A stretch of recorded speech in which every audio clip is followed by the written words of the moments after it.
Y para hablar de todo lo que está pasando, del Congreso sobre todo, hemos invitado esta noche a la periodista y abogada Rosa María Palacios, que además quienes la siguen en redes, quienes siguen sus programas digitales, pueden dar fe de que es muy didáctica y que es fácil aterrizar con ella en materia jurídica, legal y constitucional también, porque cuando te lo explican bien es imposible pues que no entiendas. Es un placer tenerla en el programa. ¿Cómo estás, Rosa María? Buenas noches. Muy buenas noches, Juliana, gracias por invitarme. A ti, gracias. Te escucho siempre, te leo, porque además yo no soy abogado, y cuando hay, digamos, cualquier tipo de controversia, polémica con relación a si algo es constitucional o legal, es importantísimo seguirte, casi vital para los periodistas en general, porque nos lo explicas facilito, y creo que esta es una gran oportunidad, verte otra vez en señal abierta para que los televidentes, que muchos no manejan redes sociales, puedan saber también conocer tu opinión. Lo primero, Rosa María, esto de Keiko Fujimori, ¿no? A propósito del evento que está a punto de empezar en Aguadulce, ¿qué más puede sacar Fuerza Popular? ¿Qué más puede solicitar dentro de esta carrera que han tomado para desconocer, obviamente, lo que ya es un hecho, que van a proclamar próximamente a Pedro Castillo? Mira, el derecho a solicitar es infinito. Yo puedo solicitar muchísimas cosas. Que me den la razón, eso en este caso es imposible. Keiko Fujimori no va a obtener ni en el sistema electoral, ni en el sistema judicial, ni en una corte internacional, ningún amparo a sus pretensiones por una razón muy sencilla. Ella ha perdido las elecciones. Así de simple. Gana el que tiene más votos, y tiene más votos Pedro Castillo. Tan simple como eso. Y eso está ratificado no solo por el conteo de la OMP, por la observación internacional, por el mismo Jurado Nacional de Elecciones, que hasta ahora no admite ninguna nulidad de actas, porque el objetivo del sistema electoral es la preservación del voto. Y además por una razón también muy simple: Fuerza Popular no ha podido acreditar una sola persona suplantada en un acta de votación de todas las actas que hay en el Perú, que son además muchísimas, más de 85.000 mesas de votación, ¿verdad? De acuerdo. ¿Y cómo quedan los organismos electorales después de esto? ¿Cómo queda Pedro Castillo, que va a ser el proclamado, guste o no, frente a toda una campaña para deslegitimizar el proceso electoral, a la OMP, al Jurado Nacional de Elecciones y a lo que eventualmente suceda con el próximo gobierno? Porque hay casi la mitad de un país que ha votado por ella, y de esa casi mitad, un grupo importante que consideran que hubo un atropello, que hubo un fraude y se han comido el cuento. Bueno, hay que distinguir las personas que tienen un auténtico miedo, y es racional ese miedo, porque si uno lee el ideario programa de Perú Libre, sí, pues es un plan de gobierno que tiene problemas muy graves, sobre todo en materia económica. Pero digamos que a pesar de que yo sé que no me gusta Pedro Castillo, no me gusta su plan económico, no me gusta el Partido Perú Libre, yo acepto que Pedro Castillo ganó la elección. Digamos, ese es un primer grupo que ya entendió que no puede hacer nada, que ganó la elección Pedro Castillo. Hay otro grupo, si quieres, un poquito más recalcitrante, que, digamos, tiene la fe casi religiosa, que por más que tú le des argumentos, razones, hechos, cree y no tiene cómo probar que hay un fraude. Y lo hemos visto en los propios voceros de Fuerza Popular y aliados de ocasión. No tengo pruebas, pero hay un fraude. Bueno, lamentablemente así no funciona la democracia. No se puede hacer más. Sí es verdad que un Jurado Nacional de Elecciones con 4 miembros, porque el Colegio de Abogados de Lima no es capaz de organizarse para hacer una elección del 5º miembro, con un miembro que ha sido hoy destituido por la Junta Nacional de Justicia, queda muy debilitado. Sí. Las elecciones se han salvado con 3 miembros, con las justas, y 1/4 que ha llegado después. Y adicionalmente un jefe de la OMP que yo creo que ha hecho un trabajo impecable, pero que ha sido sistemáticamente atacado, aunque ya no está siendo atacado, si habrán podido notar, ahora todo es contra el jurado, quedan efectivamente muy golpeados. Y frente a eso creo que hay que hacer docencia y explicar qué cosa es el derecho electoral, qué cosa es la Constitución, cómo funcionan los pesos y los contrapesos en los poderes del Estado. Y creo que con una buena educación cívica, de verdad, cualquiera lo entiende, ¿eh? No es nada difícil lo que yo explico, Juliana, es muy sencillo. Lo que pasa es que en realidad no pasa, y lo acabas de explicar muy bien, no pasa por me gusta Pedro Castillo y por eso no creo en el fraude. No, Pedro Castillo a mí tampoco me gusta. Y hay un montón de gente que también tiene miedo. El ideario es terrible exactamente, las cosas que dice Cerrón, el señor Bermejo y el juicio. Y hay un montón de sombras, ¿no?, alrededor, en torno a la candidatura, sigue siendo candidato, ¿no?, pareciera, porque no es presidente electo, como lo llamamos, a Pedro Castillo. Pero eso no te puede llevar a ti a decir, desconozco entonces la voluntad popular, como si el voto de Miraflores, San Isidro, Breña, Chorrillos, es decir, de Lima, valiera más que el de Ayacucho, Huancavelica, Cerro de Pasco y Madre de Dios. Ni tampoco el de Huancavelica vale más del de Lima. Todos somos iguales a la hora de votar. Nuestros votos cuentan igual. Y el que saca un voto más, gana. El señor Castillo ha sacado 40.000 votos más, igual que Pedro Pablo Kuczynski. Entonces, esta situación como elector puede gustarme, no gustarme. Igual, a mí me hubiera gustado que Perú juegue la final, ¿no es cierto?, de la Copa América. Pero, bueno, hay reglas, pues, ¿no? Y así son las cosas, no va a jugar la final. ¿Puedo hacer algo? No puedo hacer nada, tengo que aceptar los resultados. De acuerdo, es una terquedad que además lleva a pisotear la democracia de la que tanto hablan, de no reconocer las reglas de juego en un Estado de Derecho que desde siempre, sobre todo por el temor de que mañana, para muchos, que es absolutamente comprensible y racional, de que Perú pueda convertirse en un país donde no se reconocen las libertades principales, una especie de filial venezolana, con más razón tienes que abrazar esa democracia y protegerla, sin importar si eres de izquierda, de derecha, de centro, no importa. Así es lo que siempre digo, es muy difícil defender la democracia si estás pidiendo un golpe de Estado. Sí, claro. O sea, ¿cómo puedes estar pidiendo la democracia si estás pidiendo un golpe de Estado? ¿Qué clase de demócrata eres? No tiene ni el más mínimo sentido. La democracia se basa en unas reglas que todos tenemos que compartir y consensuar. Una de ellas es que el que saca más votos gana las elecciones. Y una de las reglas, si pasamos al otro tema, que es un escándalo y un circo, además, como el Congreso de la República, es llevar a cabo un proceso de selección de los nuevos magistrados del Tribunal Constitucional, porque nadie ha dicho, no, el Parlamento ya no va a tener esa potestad, nadie se las ha quitado, les ha dicho, señores, lo tienen que hacer ordenado, lo tienen que hacer bien, porque hay reglas de juego. O sea, tú no puedes ir a jugar un partidito, ya que hablamos de términos futbolísticos, deportivos, nos hemos quedado picones por no pasar al final de la Copa América, sin chimpunes, ¿no? No puedes, te las pones o no juegas. No quiero, el Poder Judicial no manda sobre mí. Y lo que ha pasado el día de hoy no solo es que no han acatado una orden judicial, sino que además, qué roche, ni siquiera alcanzaron los 87 votos para elegir a los 3 que tenían los puntajes más altos. Bueno, el Congreso ya nos tiene acostumbrados a estos eventos, ¿no?, cantinflescos, pero creo que es importante que la gente entienda algo que es fundamental. En una democracia, el poder nunca es absoluto. El poder está dividido entre varias organizaciones, pero a su vez entre ellas tienen peso, es decir, yo tengo facultades para hacer algo, pero tengo un contrapeso, alguien que limita ese poder. Entonces sí, yo tengo el mandato de elegir a los miembros del Tribunal Constitucional, pero yo no puedo elegirlos como me da la gana. ¿No? Por ejemplo, saco una norma que diga arbitrariamente que solo pueden ser miembros del Tribunal Constitucional aquellos peruanos que midan más de 1,80 m. Es ridículo, ¿no es cierto? Bueno, no puedo hacer eso. Entonces, frente a la arbitrariedad y el abuso, cualquier ciudadano, cualquiera puede pedir al Poder Judicial vía una acción de amparo que pare, ¿no es cierto?, esa vulneración del derecho constitucional. Y la jueza, al admitir la demanda, puede otorgar al demandante una acción cautelar, una medida cautelar que paraliza el abuso que se va a cometer, porque el objeto de la acción de amparo es reponer las cosas al estado anterior a la violación. Claro. Si hay una amenaza de violación, la jueza la puede detener.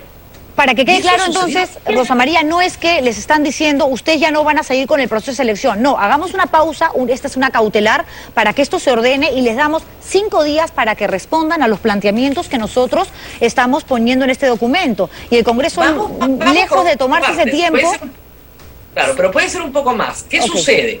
Resulta que a este Congreso, a esta comisión seleccionadora del TC, se le ha dicho paso a paso durante los últimos 3 meses, se están equivocando, esto es inconstitucional, esto no lo pueden hacer, etcétera, etcétera. Llegamos a la conclusión del proceso y violan su propio reglamento. Por ejemplo, no aprueban las notas de la forma fragmentada que las tienen que aprobar, no las publican. no motivan los votos, no publican la motivación de sus votos. Y esos son requisitos indispensables para llegar a la finalización de este proceso. Entonces, la jueza dice, si no cumplen los requisitos, han violado ¿qué? El debido proceso, el derecho al debido proceso. Y por lo tanto, no se puede continuar con este proceso. Entonces, hay otra acción de amparo que está entrando de profesores de la Universidad Católica. ¿Con Luciano López? Exacto, Luciano López y Walter Abraham, que van más allá, que dicen que no solamente este proceso es nulo, sino toda la cuarta legislatura es nula por haberse aprobado sin los requisitos que impone el TC. Entonces, si a mí me llega esa notificación, yo ya conozco de ella, porque hoy día he escuchado a unos que no ha llegado todavía y todos están hablando de ella, ya conoces de ella, pues, hechos propios. Muy bien, entonces ya conoces de ella, lo que tú tienes que decir es, bueno, acato la resolución. Yo no puedo estar de acuerdo, y si no estoy de acuerdo, apelo. ¿Apelo a qué? A la cautelar, para que una instancia superior resuelva. Eso es todo lo que puedo hacer. Yo no puedo decir que la OCMA destituya a la jueza. Eso pasa pues en Corea del Norte, ¿no? En Cuba. Pero en una democracia eso no pasa. Los jueces tienen protección constitucional también en su puesto, y lo que ha hecho la jueza es responder. Y yo estoy segura que la siguiente acción de amparo que viene va a tener el mismo desarrollo, porque es lo que manda la Constitución. Y al final de cuentas, ¿a dónde terminan estas acciones de amparo? En el actual Tribunal Constitucional. ¿Y cómo crees que se van a resolver? Bueno, los demandantes van a ganar pues 7-0, porque tienen toda la razón. Y legalmente entonces, ¿qué pasa con estos congresistas que no acataron la orden y dijeron, nosotros seguimos con nuestro proceso? Pues yo creo que están en problemas, Juliana. Están en problemas y espero que tengan una buena asesoría legal cuando termine su mandato.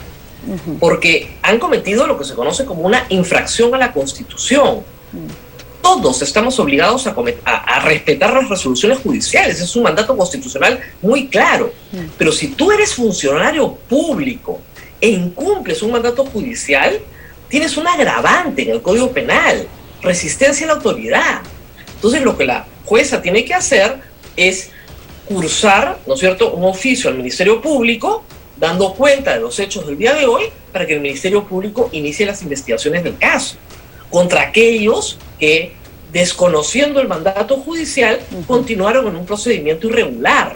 Ahora, un procedimiento irregular, y es el colmo de lo ridículo, inconducente, porque no tenían ni siquiera los 87 votos. Igual iba a ser nulo, pero no tiene los 87 votos. Claro, pero por gusto siguieron, digamos, en realidad por tercos, por ignorantes, por lo que fuere, siguieron, porque digamos, no con la cantaleta, porque no lograron el objetivo, ni siquiera los que más puntos habían obtenido en la serie de exámenes por los que habían pasado, consiguieron los 87. Vamos al fondo del examen. ¿Qué examen es este en que un caballero termina en primer puesto y saca 6 votos en el Congreso? Sí, claro. 6, y termina en primer puesto. Por favor, o sea, un poquito más de coherencia, ¿no? Si lo han puesto en primer puesto, pues algunos méritos notables tendrá. 6 votos sacó el doctor Calle. Entonces, hay un proceso pues viciado. Déjense de cosas. No queremos repartija. Elegir a un tribunal constitucional en el Perú es un asunto sumamente sensible. Este Congreso procede de una disolución causada justamente por querer imponer de manera arbitraria una elección del TC. Y no es la primera vez que pasa. Ha pasado en el 2007 con el caso Ríos, pasó con las protestas contra la repartija. Entonces, ahí tenemos antecedentes bien claros. El Congreso no puede hacer lo que le da la gana. Yo en la mañana ponía un ejemplo así. El Congreso tiene la potestad de legislar, por supuesto. Puede restituir con una reforma constitucional, con 87 votos en 2 legislaturas, la esclavitud. No, no puede. No, pues. ¿Por qué? Porque es inconstitucional. Claro. Y no hay nada que vaya por encima de lo que dice y manda la ley de leyes, que es la Constitución política. Porque lo que hemos escuchado hay contenido, claro, son argumentos... contenidos fundamentales. O sea, los pesos y contrapesos no me los acabo de inventar. Vienen de la Constitución de Estados Unidos, de la independencia de los Estados Unidos en el siglo XVIII. Entonces, por Dios, no estamos hablando de cosas que sean desconocidas para los que son abogados, ¿no? Porque la excusa de varios parlamentarios era ¿por qué un fuero va a pasar por encima de otro fuero? Somos poderes independientes, autónomos, el Poder Judicial no se puede meter con nosotros. A ver, les pongo otro ejemplo. ¿Por qué el Congreso destituye ministros? Lo censura. Porque un poder es el contrapeso de otro poder. Legislativo versus ejecutivo, claro. Exactamente. ¿Por qué el presidente observa leyes? Porque un poder es el contrapeso de otro poder. Y la pregunta que me hacían hoy día es, ya, entonces el Poder Judicial es el contrapeso del Jurado Nacional de Elecciones. No, porque ahí sí la Constitución es muy clara y no admite recurso contra el resultado de un proceso electoral proclamado por el Jurado Nacional de Elecciones. Claro. Admite recursos ante la vulneración de derechos individuales, pero no ante el resultado proclamado por el Jurado Nacional de Elecciones. Además, hay una cosa que es extrañísima, ¿no? Porque ni siquiera se dan cuenta, porque siguen con esta cantaleta, que si alguno de los candidatos hubiese obtenido hoy los 87 votos o más que se requerían, eso tampoco hubiese tenido ningún tipo de validez, partiendo de que se habría realizado, ejecutado en un proceso de selección que el Poder Judicial ya había dicho que no podía seguir, no podía continuar. Entonces es absolutamente descabellado. No, y como te reitero, el amparo llega al TC y el TC, por supuesto que lo va, o sea, por razones obvias va a decir todo nulo, los nombramientos nulos, todo nulo, no pueden seguir adelante. Ahora, si ellos quieren cometer un delito en vivo a nivel nacional de una manera manifiesta, grotesca, bueno, alguna sanción habrá. Recordemos que este Congreso tiene ya tres leyes en menos de un año declaradas inconstitucionales y 7 más en camino solamente en las denuncias por inconstitucionalidad puestas por el Ejecutivo, más otras denuncias de inconstitucionalidad puestas por otros organismos como colegios de abogados, etcétera. Entonces estamos hablando de un Congreso que incumple la Constitución de manera sistemática, contumaz, que aplicó una vacancia express que es manifiestamente inconstitucional. Entonces, estamos hablando de un Congreso que no respeta la Constitución. Y hay algunos congresistas que, digamos, en esto ya tienen kilometraje. Si los van a juzgar por esto, tendrían que ver todos sus antecedentes de incumplimiento manifiesto, sistemático y reiterado de la Constitución. Claro, y ellos dicen, nosotros no es que estemos desesperados, tenemos que tener e irnos dejando un nuevo Tribunal Constitucional porque este es vizcarrista y porque este además tiene un sesgo, ¿no?, antifujimorista, cuando es este Tribunal Constitucional el que ordenó la liberación de la propia Keiko Fujimori. Entonces, no entiendo qué es lo que buscan realmente. ¿Qué crees que es realmente el objetivo? De la política peruana, que todo lo que quiere atacar dice que es vizcarrista. Vizcarra es un cadáver político, ni siquiera puede juramentar como congresista. No existe, ¿no? Sí, no existe. Todo es vizcarrista. Entonces tú comienzas a ver, ¿qué? O sea, me van a decir a mí que el doctor Blume, Sardón, Ferrero son vizcarristas y son antifujimoristas. ¿En qué planeta estamos? Keiko Fujimori fue liberada de la cárcel por este TC, no por ningún otro. Y bien liberada, además, yo considero que la resolución es justa, ¿ya? Pero no pueden venir con cosas como las que hemos escuchado estos días, que son terribles. Y mañana hay movimiento también en el Congreso, porque han convocado a una nueva junta de portavoces. ¿Van a seguir con esta cantaleta? ¿Van a morir en su Probablemente, ¿sí? Probablemente, pero creo que van a ir perdiendo seguidores con el transcurso de las horas, porque yo espero que estos congresistas, algunos, los que son gente de buena voluntad y un poco inocentes, que no saben nada de derecho, pues tendrán asesores que se sentarán y les dirán, mire, señor congresista, la verdad, yo estoy preocupado por su futuro, que fue lo que hizo FREPAP, por una razón muy sencilla. Hay varios que no tienen ni siquiera inscripción partidaria. O sea, FREPAP, UPP, Frente Amplio, Partido Morado, no tienen inscripción partidaria.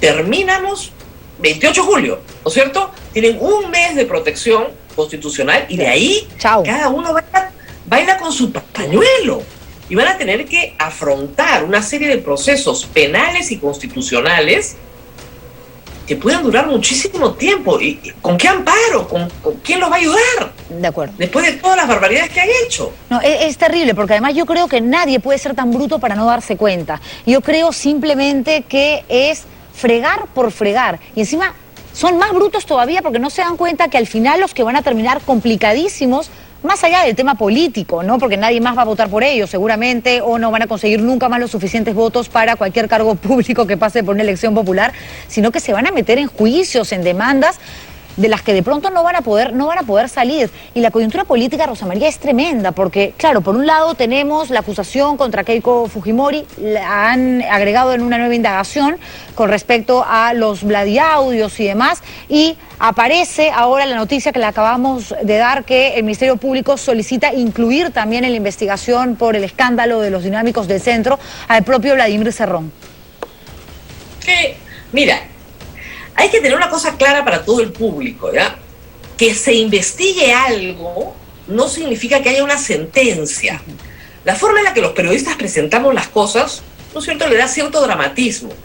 Que se investigue algo no quiere decir, en pocas cosas, más que eso, que se esté investigando. No hay acusación, no hay sentencia.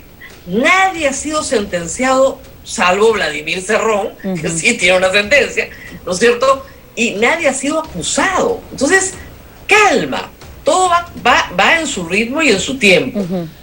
No es posible, ¿no es cierto?, acusar mañana a los dinámicos del centro y sancionarlos pasado mañana. Estos procesos tienen un tiempo. Y muchas veces sucumbimos al escándalo. Hasta el día de hoy, Keiko Fujimori no tiene una sentencia. Ollanta Humala no tiene una sentencia. Lourdes Flores no tiene una sentencia, el Partido Aprista no tiene una sentencia. Y sigue, ¿no es cierto?, la Fiscalía en los procesos de las etapas previas y en muchos casos ni siquiera tiene acusación. Y ahí seguimos. Entonces, todo tiene que esperar su momento y el proceso sí, pues, es largo y complicado, a veces demasiado largo, pero tarde o temprano tendrá una resolución. Y tal vez esa resolución de absolución no sea tan estridente como el titular que dice se investiga, claro, o la fiscalía pide, ¿no? Que es muy diferente a tener una sentencia. De acuerdo, porque es como la denuncia, cualquiera puede denunciar cualquier cosa, pero una cosa es que la investigación te vaya dando la razón y que el cauce te vaya demostrando que lo más seguro es que haya una acusación y luego, por lo tanto, de pronto una sentencia y una condena, pero efectivamente, claro, es todo un trayecto. Y una cosa es la investigación periodística, que no es una investigación fiscal, que puede tener una historia muy potente, una historia muy sabrosa, muy contundente, bien armada, pero nosotros no somos ni fiscales, ni jueces, ni verdugos. Entonces, de eso se ocupa el Poder Judicial. Para eso tenemos una democracia, y en la democracia son los jueces los que juzgan y condenan. Así es. ¿Qué nos espera entonces luego de la proclamación, Rosa María, para terminar? Porque ya se advirtió que va a ser la próxima semana.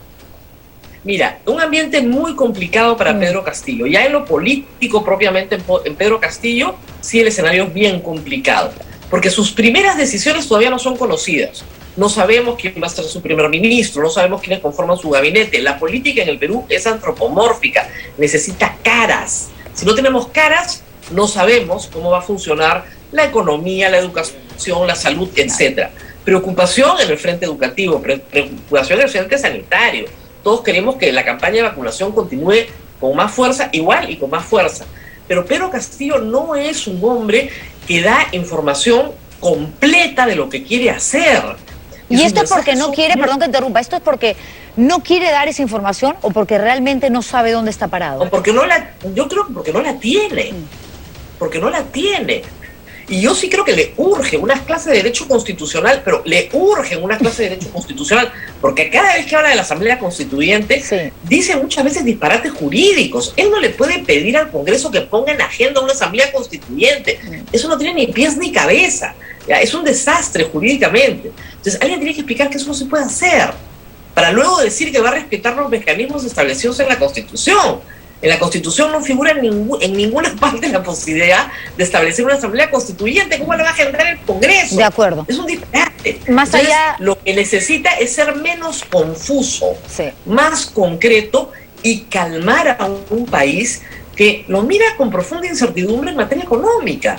Y que eso se refleja en el precio del dólar, en la no contratación y generación de empleo, en las perspectivas de ajuste que están teniendo casi todas las empresas en el Perú, de no contratar a nadie, de no invertir nada, hasta que no sabemos cómo vienen las cosas.